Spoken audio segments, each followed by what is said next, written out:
6. Okay.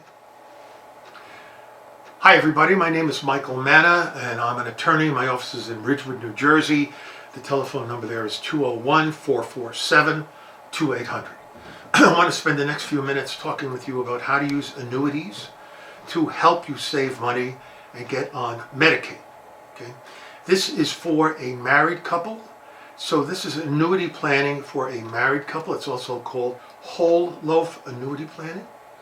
And we're going to talk about it, okay? And the situation is the following.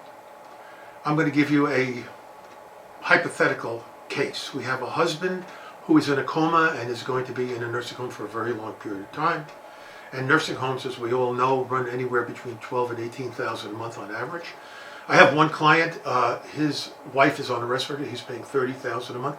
So once you start paying a lot of money, and you can go broke very, very quickly. So in this case, we have a sick husband who needs to be in a nursing home for the rest of his life, and we have a healthy wife or a healthy spouse, and they own no real estate, although if they did, she could keep the principal residence, even if it's a $10 million house, as long as she lives in it as a primary residence. It doesn't count as an asset. But in this particular case, we're going to assume she has no house, and we're going to assume that altogether they have $332,000 worth of cash. Now, the patient, in order to be eligible, has to be sick enough, he's in a coma, has to be poor enough, he can have no more than $2,000, and both he and his spouse cannot have given away any assets in the last 5 years. If you give away assets, you become ineligible for Medicaid for a period of time. The maximum period of time is 5 years. People think it's automatically 5. No, that's the maximum period of time. Okay, so we don't want to give any assets away because we don't want to generate an ineligibility period. So what do? Well, we have the husband keep $2,000.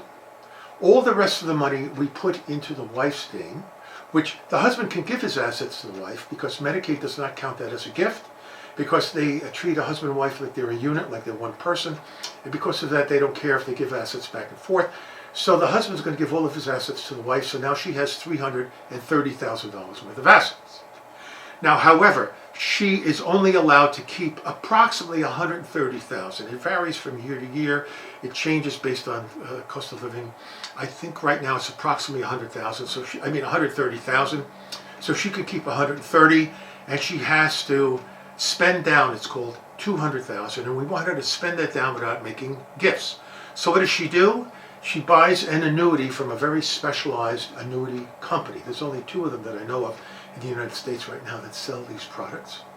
And she basically gives this insurance company the $200,000, and they promise to pay her back $20,000 a month over the next 10 months. Okay? So the minute she buys that product, she's left with $130,000, which she can keep. The husband's left with $2,000, which he can keep. She didn't give it away. She bought a product that's going to produce income for her in the future.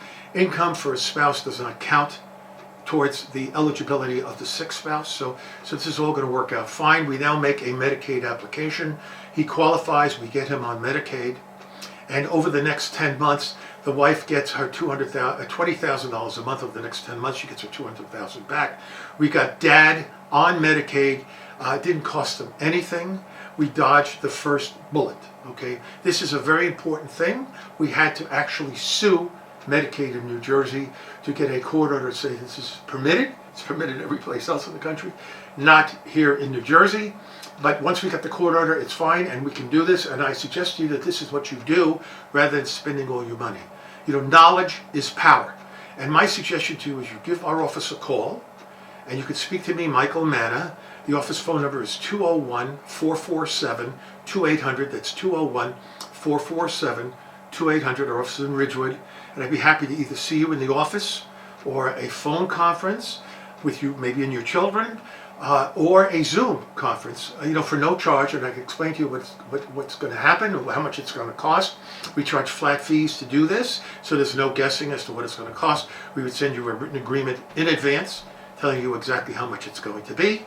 And you make up your own mind whether you want to do it or not. There's no obligation.